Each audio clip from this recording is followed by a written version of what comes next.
So with so many changes happening around DevRel space from in-person online, how do you prioritize and balance projects and experimentation in company goals? That's a great question.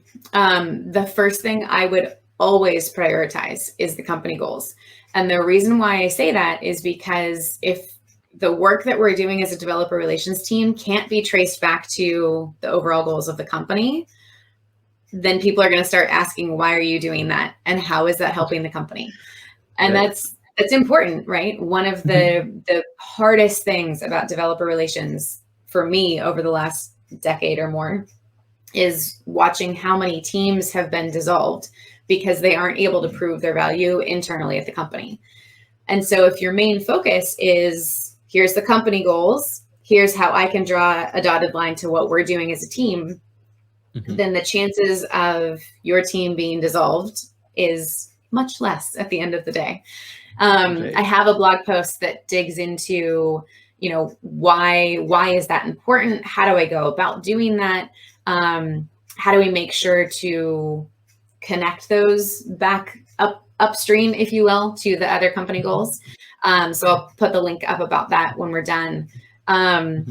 But I think that's first and foremost where I focus. So what can I do that supports that? And it might be a roundabout way to get there, right? If the company goal is more money, we need more money every year, we want to increase our annual recurring revenue, your job doesn't suddenly turn into a sales job, but it might be far more focused on awareness now than it was before. And so being able to say, look, more people are now aware of our product. Here's the direct traffic numbers. Here's the direct signups. People are having success, not only when they find our product, but then they're enjoying the experience that they have, which then leads to additional sales, right? So being able to draw that line is huge. Definitely. As far as prioritizing everything else, making sure that you're focused on the things that can bring the most value.